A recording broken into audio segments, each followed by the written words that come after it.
അഗ്നിജ്വാല A deep love story ഭാഗം 212. ജ്വാല താഴേക്ക് ചെല്ലുമ്പോൾ അഗ്നി ചിത്തുവിനോടും മോഹനോടുമെല്ലാം സംസാരിച്ചിരിക്കുകയാണ്. അവർക്കടുത്തായി തന്നെ അപ്പവും പൊന്നുവും കൂടി ഇരിക്കുന്നുണ്ട്. ചിത്തു അപ്പോഴാണ് ജ്വാലയെ കാണുന്നത്. ആ മോള് വന്നോ, വാടാ, അവർ സ്നേഹത്തോടെ വിളിച്ചു. അവളൊരു പുഞ്ചിരിയോടെ അവർക്ക് അടുത്തേക്ക് വന്നപ്പോഴും അഗ്നി അവിടെ മുഖം വീർപ്പിച്ചിരിപ്പുണ്ട്. അത് കണ്ട് ചുണ്ടിൽ വിരിഞ്ഞ കള്ളച്ചിരിയോടെ ജ്വാല അപ്പൂന്റെ അടുത്തേക്കിരുന്നു. എടി ഏട്ടത്തിപ്പെണ്ണെ, എന്താ എൻ്റെ ഏട്ടന്റെ മുഖത്ത് ഒരു കനം, പിണങ്ങിയോ രണ്ടും? അപ്പു പതിയെ ചോദിച്ചു. ഏയ് വെറുതെ കാണിക്കുക, അതൊന്നും സാരല്ല. ജ്വാല കണ്ണിറുക്കി. പക്ഷെ പെണ്ണിനും ഒരു കള്ളലക്ഷണമുണ്ട്. ശരി ആയിക്കോട്ടെ, നീ മംഗലത്ത് പോയ വിശേഷമൊക്കെ പറയടി. ഞങ്ങളാരുമില്ലാതെ എങ്ങനെ ഉണ്ടായിരുന്നു ഈ കഴിഞ്ഞ ദിവസങ്ങളെല്ലാം? അപ്പു ആകാംക്ഷയോടെ ചോദിച്ചു. പൊന്നു അപ്പൂന്റെ അരികിൽ നിന്നും എഴുന്നേറ്റ് ജ്വാലയ്ക്ക് അടുത്തിരുന്നു. അവള് പറയുന്നത് നേരെ കേൾക്കാൻ എന്ന പോലെ. അഗ്നിയും ജ്വാലയെ നോക്കിയിരുന്നു. അവളുടെ സന്തോഷം അവളുടെ വാക്കുകളിലൂടെ അറിയാൻ. ജ്വാല പതിയെ പറഞ്ഞു തുടങ്ങി അവളുടെ സന്തോഷം നിറഞ്ഞ നാളുകളെക്കുറിച്ച്. എന്നും അച്ഛയോടും അമ്മയോടും മുത്തശ്ശനോടും മുത്തശ്ശിയോടും സംസാരിക്കുന്ന തുടങ്ങി എല്ലാം അവള് പറഞ്ഞു. അതിനിടയിൽ മറച്ചു വെച്ചത് അവളും അഗ്നിയും തമ്മിലുള്ള ജീവിതമായിരുന്നു. അതെല്ലാവരും പ്രത്യേകം ശ്രദ്ധിച്ചെങ്കിലും ഒന്നും പറഞ്ഞില്ല. അവളുടെ വാക്കുകളിലെ സന്തോഷം മാത്രം മതിയായിരുന്നു അവിടെ എല്ലാവർക്കും. ഇനിയങ്ങോട്ട് കോളേജ് തുറക്കുന്ന നാളുകളാണ്. പതിയെ വീണ്ടും ജീവിതം ആ തിരക്കുകളിലേക്ക് പോകുന്നു. കോളേജ്, ഡാൻസ് ക്ലാസ്, അതിനിടയിൽ ഇനി മുതൽ പൊന്നു തൻ്റെ കൂടെ കോളേജിലേക്ക് ഉണ്ടെന്ന സന്തോഷവും. സുരഭി, ഭക്ഷണം കഴിച്ചോ? ചാരിയിട്ട വാതിൽ തള്ളി തുറന്നതും അവിടെ നിറഞ്ഞു നിൽക്കുന്ന കുഴമ്പിന്റെ മനമടുപ്പിക്കുന്ന മണം മൂക്കിലേക്ക് തുളച്ചു കയറിയെങ്കിലും മുഖം ചുളിച്ച് ലൈറ്റ് ഓണാക്കി അകത്തേക്ക് കയറിക്കൊണ്ട് അരുന്ധതി ചോദിച്ചു. കഴിച്ചു. സുരഭി പറയുന്നത് അവര് കേട്ടു. പതിയെ അവളെ ഒന്ന് നോക്കിക്കൊണ്ട് അരുന്ധതി അവൾ കിടക്കുന്ന കട്ടിലിന്റെ അരികിലിട്ടിരിക്കുന്ന സ്റ്റൂളിൽ വന്നിരുന്നു. സുന്ദരിയായ തൻ്റെ മകളുടെ ഇപ്പോഴത്തെ അവസ്ഥ കണ്ട് ചെറുതായി അവരുടെ മുഖമൊന്ന് വാടിയെങ്കിലും താൻ പറഞ്ഞതനുസരിക്കാതെ കൗസ്തുഭത്തിലേക്ക് പോയതുകൊണ്ടല്ലെന്ന ചിന്തയിൽ ദേഷ്യവും നിറഞ്ഞു. അല്പം തടിച്ച് ആരും കണ്ടാലൊന്നും നോക്കുന്ന സൗന്ദര്യമുള്ളവൾ ഇന്ന് ബെഡിൽ മലർന്നു കിടക്കുന്നുണ്ട്, എല്ലും തോലുമായ രൂപത്തിൽ. അരുന്ധതി ഒന്ന് നിശ്വസിച്ചു. വാ, എഴുന്നേറ്റിരിക്കെ. അവളെ പതിയെ എഴുന്നേൽപ്പിച്ചിരുത്തി അരുന്ധതി. ഇപ്പൊ തൈലം തേച്ച് കിടന്നല്ലേ ഉള്ളൂ, നിങ്ങൾക്ക് അറിയാവുന്നതല്ലേ ഇനി കുറച്ചു നേരം ഇങ്ങനെ കിടക്കണോന്ന്. അവരവളെ എഴുന്നേൽപ്പിച്ചിരുത്തിയത് ഇഷ്ടപ്പെടാതെ അവൾ ശബ്ദമുയർത്തി. മതി കിടന്നത്, ഇനി ഇങ്ങനെ തൈലം തേച്ച് കിടക്കേണ്ട കാര്യമൊന്നുമില്ല. ഇപ്പൊ നിനക്ക് നടക്കാനത്ര പ്രശ്നമൊന്നുമില്ലല്ലോ? അരുന്ധതി ഗൗരവത്തെ ചോദിച്ചു. ഇല്ല, പക്ഷെ നട്ടെല്ലിന് ഇപ്പോഴും വേദനയുണ്ട്, അവള് പറഞ്ഞു. കുറച്ചൊക്കെ വേദന കാണും, പക്ഷെ ഇനി റൂമിൽ മാത്രം ഇങ്ങനെ നടന്നു നോക്കിയിട്ട് കാര്യമില്ലെന്നാ വൈദ്യര് പറഞ്ഞ്. ഞാൻ ഇന്ന് വിളിച്ചായിരുന്നു. അരുന്ധതി അവളുടെ തലമുടി തഴുകി. ആണോ? എന്നിട്ട് എന്തു പറഞ്ഞു അദ്ദേഹം? അവൾ ആകാംക്ഷയോടെ ചോദിച്ചു. ഇനി നിനക്ക് മരുന്നിന്റെ ആവശ്യമൊന്നുമില്ലെന്നാ അദ്ദേഹം പറഞ്ഞ്. ഉഴിച്ചിലും പിഴിച്ചിലും എല്ലാം കഴിഞ്ഞു. ഇനി നീയായിട്ട് തന്നെ ശ്രമിക്കണം നേരെ നടക്കാൻ. അതിന് മുറ്റത്തൊക്കെ നടന്നു നോക്കണം. എന്ന് രാവിലെയും വൈകുന്നേരം ഒരു അരമണിക്കൂർ വെച്ചെങ്കിലും നടക്കാൻ. പെട്ടെന്ന് സുഖം പ്രാപിക്കും. നീ പഴയതുപോലെ ആവുന്നാ പറഞ്ഞേ. അവര് നിറഞ്ഞ സന്തോഷത്തിൽ പറഞ്ഞു. കേട്ടപ്പോൾ അതുവരെ ഇല്ലാത്തൊരു ഉന്മേഷം സുരഭിയിലും. അവളൊന്ന് ചിരിച്ചു. പക്ഷെ അന്നത്തെ സംഭവത്തിൽ പോയ അവളുടെ പല്ലിന്റെ സ്ഥാനത്ത് കാണുന്ന ഗ്യാപ്പ് കണ്ട് അരുന്ധതി മുഖം തിരിച്ചു. നല്ല ഭംഗിയുള്ള ചിരിയായിരുന്നു. എല്ലാം പോയി. ഇനി അതുകൂടി നേരെയാക്കണം. എന്തൊക്കെ ആയാലും ഒരു പെണ്ണല്ലേ, പോരാത്തിന് പണം ഉണ്ടാക്കാൻ എൻ്റെ പോലെ സാമർഥ്യമുള്ളവളും. അരുന്ധതി ഒന്ന് ചിരിച്ചു. പെട്ടെന്ന് അവരുടെ മുഖമൊന്ന് മാറി. എന്തു പറ്റി? എന്താ നിങ്ങളുടെ മുഖം പെട്ടെന്ന് മാറിയേ? അത് കണ്ട് സുരഭി ചോദിച്ചു. അത് ഞാൻ നിന്നോട് മനഃപൂർവ്വം പറയാതിരുന്നതാ ഇത്രയും നാൾ, പക്ഷേ ഇനി പറയാ. അരുന്ധതി ഒന്ന് നിശ്വസിച്ചു. എന്താ അമ്മേ? സുരഭി ചോദിച്ചു. മംഗലത്ത് ഇത്രയും നാള് താമസക്കാരുണ്ടായിരുന്നു, ഗൗരവത്തോട് അവര് പറഞ്ഞു. താമസക്കാരോ? ആര്? തറവാട് വാടകയ്ക്ക് കൊടുത്തോ?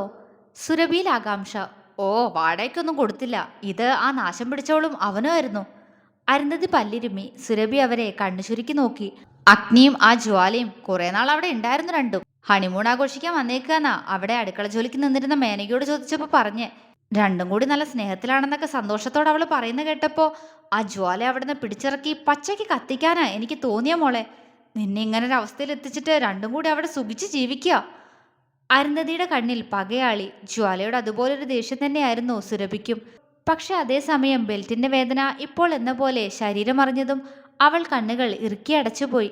ഒന്നും മറക്കാൻ കഴിയുന്നില്ല. അത്രമേൽ പേടിപ്പെടുത്തുന്ന ദിവസമായിരുന്നു അത്. സുരഭി തലയൊന്നു കുടഞ്ഞു. അവരെന്താന്ന് വെച്ചാ ആയിക്കോട്ടെ, എനിക്കിപ്പോ ഇവിടുന്ന് ഒന്ന് എഴുന്നേറ്റ് നേരെ നടന്നാ മതി. മടുത്തു ഈ നരകതുല്യമായ ജീവിതം. സുരഭി മുഖം ചുളിച്ചു. എല്ലാം ശരിയാവും മോളെ, ഏതായാലും ഇതുവരെയൊക്കെ എത്തിയില്ലേ, ബാക്കി ശരിയായിക്കോളും. അരുന്ധതി അവളെ ആശ്വസിപ്പിച്ചു. കിച്ചുവിന്റെ കാര്യം എന്തായി? ജാമ്യം എന്തെങ്കിലും കിട്ടിയോ? അവൾ ചോദിച്ചതും അരുന്ധതി അവളെ ദേഷ്യത്തോടെ നോക്കി. അവന്റെ കുടുംബത്തിന്റെ ഒരു കാര്യം എനിക്ക് കേൾക്കണ്ട. വെറുത്തുപോയി എനിക്ക്. എന്റെ ഏട്ടനെ പോലെ മാറ്റിയെടുത്തില്ലേ ആ അംബിക. ഇപ്പോ ഏട്ടന് ഞാൻ ശത്രുവാ. അതുകൊണ്ട് അവറ്റോളുടെ കൂട്ടം നീ മിണ്ടിപ്പോരുത്. അരുന്ധതി ശബ്ദമുയർത്തി. അതല്ല അമ്മേ, അവന് ജാമ്യം കിട്ടിയോന്നറിയാൻ വേണ്ടി ചോദിച്ചതാ. അവള് വല്ലായ്മയോടെ പറഞ്ഞു. കിട്ടിയിട്ടില്ല. ആരും ഇപ്പൊ അതിന് പുറകെ നടക്കുന്നതുമില്ലെന്നാ അറിഞ്ഞേ. ബാംഗ്ലൂർ വെച്ച് അവനും അവന്റെ കൂട്ടാളികളും പീഡിപ്പിച്ചതും ഉപയോഗിച്ച ശേഷം കൊന്നുകളഞ്ഞതും ഒന്നോ രണ്ടോ പെൺകുട്ടികളൊന്നല്ല. അതുകൊണ്ട് ശിക്ഷ കൂടും. പിന്നെ മയക്കുമരുന്ന് കേസ് വേറെ. അവനിനി ആജീവനാന്തം അവിടെ കിടക്കേണ്ടി വരുന്നാ എനിക്ക് തോന്നുന്നേ. അഗ്നിയുടെ കൂട്ടുകാരൻ ആ പോലീസില്ലേ, അയാൾ കിച്ചുവിന് ശിക്ഷ വാങ്ങിക്കൊടുക്കാൻ അത്രയും കഷ്ടപ്പെട്ടിട്ടുണ്ട്. കിടക്കട്ടെ അവിടെ. ആ അംബികയുടെ അഹങ്കാരം ഒന്ന് കുറഞ്ഞു കിട്ടുമല്ലോ. പുച്ഛത്തോടെ അതും പറഞ്ഞുകൊണ്ട് അരുന്ധതി സ്റ്റൂളിൽ നിന്നും എഴുന്നേറ്റ് നേരെ പുറത്തേക്ക് പോയി. പോകും മുന്നേ സുരഭി കിടക്കുന്ന റൂമിന്റെ ഡോർ പതിയെ ചാരി വെച്ചു. സുരഭി ബെഡിലേക്ക് ചാഞ്ഞിരുന്നു. എത്രയും പെട്ടെന്ന് ഇവിടെ നിന്ന് എഴുന്നേൽക്കണം. വയ്യ, മടുത്തു തുടങ്ങിയിരിക്കുന്നു കിടപ്പ്. കിടന്ന കിടപ്പിൽ തന്നെ കിടന്നത് എത്ര നാളുകളാ. അതും ആ അഗ്നിയും ജ്വാലയും കാരണം. എന്നിട്ടും അവര് രണ്ടെണ്ണോ ഇപ്പോഴും സന്തോഷത്തോടെ ജീവിക്കുന്നു. സുരഭിയുടെ പല്ലുകൾ ദേഷ്യത്താൽ മുറുകി. ജ്വാല തറവാട്ടിൽ എന്റെ എല്ലാം കാൽക്കീഴി കഴിഞ്ഞവളാ. ആ അവളിപ്പോ അഗ്നിയുടെ വീട്ടിലെ മഹാറാണിയല്ലേ. ഓർക്കുന്തോറും സഹിക്കാൻ കഴിയുന്നില്ല. പക്ഷെ അവളുടെ സന്തോഷം ഇല്ലാതാക്കാൻ എനിക്കൊരിക്കലും കഴിയില്ല. അതിനുവേണ്ടി ഇനിയും ശ്രമിച്ച അഗ്നിയെ ബാക്കി വെക്കില്ല. സുരഭിയുടെ ശരീരം മുഴുവൻ അഗ്നിയോടുള്ള പേടിയാൽ വിറച്ചുപോയി. വേണ്ട, ഒന്നും വേണ്ട, അവള് പുലമ്പി. ദിവസങ്ങൾ പതിയെ മുന്നോട്ടു പോയി. ജ്വാലയുടെ പൊന്നുവിന്റെ കോളേജ് വീണ്ടും തുറന്നു. ഇത്തവണ കോളേജിലേക്ക് കൂടെ പൊന്നുകൂടി ഉള്ളത് കൊണ്ട് തന്നെ ജ്വാല ഒരുപാട് ഹാപ്പിയായിരുന്നു. പൊന്നു ജ്വാലയ്ക്ക് കൂട്ടുള്ളത് കൊണ്ട് തന്നെ ഇപ്പോൾ മിക്കപ്പോഴും ശങ്കരേട്ടന്റെ കൂടെ കാറിലാണ് ഇരുവരും കോളേജിലേക്ക് പോവാറുള്ളത്. പൊന്നുവിനെ തങ്ങളുടെ കൂട്ടത്തിലേക്ക് കിട്ടിയതുകൊണ്ട് തൃശ്ശിയും തീത്തുമായിരുന്നു ഏറ്റവും ഹാപ്പി. അവരുടെ അതേ വേവ് ലെങ്ത് ആണ് പൊന്നു എന്ന് പെട്ടെന്ന് തന്നെ പിള്ളേർക്ക് മനസ്സിലായി. അതുകൊണ്ട് തന്നെ പൊന്നുവിനെ അവർക്കിടയിലേക്ക് ചേർക്കാൻ അവർക്ക് ഒന്നുകൂടി ആലോചിക്കേണ്ടി വന്നില്ല. നാലും ഇപ്പോൾ നല്ല കൂട്ടാണ്. പിള്ളേർക്കൊപ്പം കൂടി ജ്വാലയ്ക്കിപ്പോൾ കുറച്ചുകൂടി കുറുമ്പ് കൂടിയിട്ടുണ്ട്. പലപ്പോഴും പ്രണയം കൊണ്ട് അഗ്നി നിൽക്കുന്ന പാടുകൾ ഫ്രണ്ട്സിനിടയിൽ ജ്വാലയെ ചമ്മലോട് കൊണ്ടുവന്ന് നിർത്തുമ്പോഴും അവൾ കൂടുതലൊന്നും പറയാതെ ഒഴിഞ്ഞു മാറും. എങ്കിലും അവർക്കിടയിൽ ഇപ്പോൾ ഒരു തരത്തിലുള്ള അകൽച്ചയുമില്ല എന്ന് ദൃശ്യയും തീത്തുവും കൂടി മനസ്സിലാക്കുകയായിരുന്നു. അങ്ങനെ സന്തോഷം മാത്രം നിറഞ്ഞ നാളുകൾക്കിടയിൽ പൊന്നൂന്റെ അപ്പൂന്റെയും മീനുവിന്റെയും വ്യാസിന്റെയും കല്യാണ ചർച്ചകളും നടക്കുന്നുണ്ട്. അഗ്നിയുടെയും ജ്വാലയുടെയും പ്രണയം ഒരു കുറവുമില്ലാതെ ഒരേ താളത്തിൽ ഒഴുകി. അവന്റെ പ്രണയത്തിൽ അവന്റെ ലാളനയിൽ പിടയുന്ന അവളിലെ പെണ്ണിനെ അടക്കി പിടിച്ചുകൊണ്ട് അഗ്നി അവളിലേക്ക് തന്റെ പ്രണയം പകരുമ്പോൾ ഇരുവരുടെയും നേർത്ത കിതപ്പുകൾക്കും ചേർത്ത് പിടിക്കലുകൾക്കും ആ റൂം സാക്ഷിയായി. അങ്ങനെ ഒരു കൂടിച്ചേരലിന് ശേഷമുള്ള നിമിഷത്തിലായിരുന്നു ഇരുവരും ഇപ്പോൾ. ജ്വാല മുകളിലേക്ക് നോക്കി കിടക്കുകയാണ്. അഗ്നി അവളെ നോക്കി അവൾക്ക് നേരെ തിരിഞ്ഞു കിടക്കുന്നുണ്ട്. പക്ഷെ അവളൊരു ചിരിയോടെ എന്തോ ആലോചനയിലാണ്. അതെ, എന്താ ആലോചിക്കുന്നെ? എന്നെ നോക്കടി. അവൾ തന്നെ നോക്കാതെ മുകളിലേക്ക് നോക്കി കിടക്കുന്നത് കണ്ട് അഗ്നി പരിഭവത്തോടെ പറഞ്ഞു. ജ്വാല ചിരിയോടെ അവനെ നോക്കി അവന് നേരെ തിരിഞ്ഞു കിടന്നു. ഒപ്പം പുതപ്പൊന്നുകൂടി തന്നിലേക്ക് നേരെ ഇട്ടു. അഗ്നി അവളെ നോക്കി പുരികമുയർത്തി. എന്താ ആലോചിക്കുന്നെ? ഒന്നുമില്ല, അവള് പറഞ്ഞു.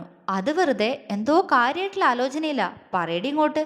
അഗ്നി അതും പറഞ്ഞ് അവൾക്കടുത്തേക്ക് ചേർന്ന് കിടന്ന് അവളുടെ കഴുത്തിലേക്ക് മുഖം വെച്ചുരസി.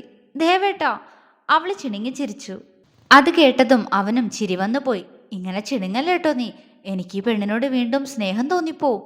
അവൻ ആർദ്രമായി പറഞ്ഞതും ജ്വാല പിടപ്പോടെ അവനെ നോക്കി. അപ്പോ?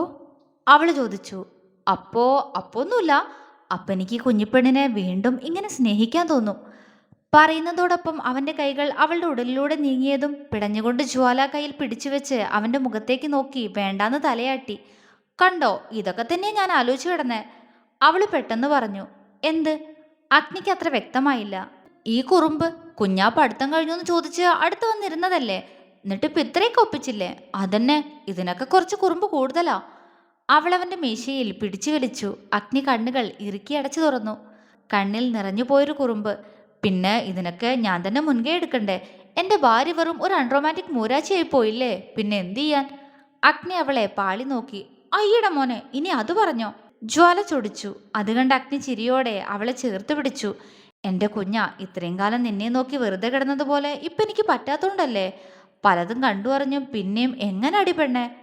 അവനൊരു കണ്ണിറുക്കി കുറുമ്പോടെ ചോദിച്ചതും ജ്വാലയുടെ മുഖം ചുവന്നു പോയി. ആ ചുവപ്പിലേക്ക് തന്നെ നോക്കിപ്പോയി അഗ്നി. അവന്റെ ഹൃദയതാളം തെറ്റിക്കുന്ന ഒരു നോട്ടം അവളൊന്ന് നോക്കി. അത്രയും മതിയായിരുന്നു അഗ്നിക്ക് ആ പെണ്ണിലേക്ക് വീണ്ടും പടർന്നു കയറാൻ. അവനെ ഉൾക്കൊള്ളാൻ കഴിയുന്ന അവൾക്കും ഇപ്പോൾ അറിയാം അവന്റെ നോട്ടത്തിൽ പോലും ഉള്ള അർത്ഥം എന്താണെന്ന്. വീണ്ടും ഒരു കൂടിച്ചേരൽ കൂടി കഴിഞ്ഞതും ജ്വാല പൂർണ്ണമായും തളർന്നു പോയിരുന്നു. അവളെ അടക്കിപ്പിടിച്ച് തന്നിലേക്ക് ചേർത്ത് വരിഞ്ഞു മുറുക്കി അഗ്നി. ഐ ലവ് യു കുഞ്ഞ, പ്രണയത്തോടെ അവൻ പറഞ്ഞു. I love you mister Agnidev, ജ്വാല കള്ളച്ചിരിയോടെ പറഞ്ഞു. എന്ത് വിളിച്ചടി കുറുമ്പി നീ എന്നെ? അഗ്നി അവളെ ഇക്ലിയാക്കി. ജ്വാലയുടെ ചിരിയൊലികൾ ആ റൂമിൽ ഉയർന്നു കേട്ടു. തുടരും.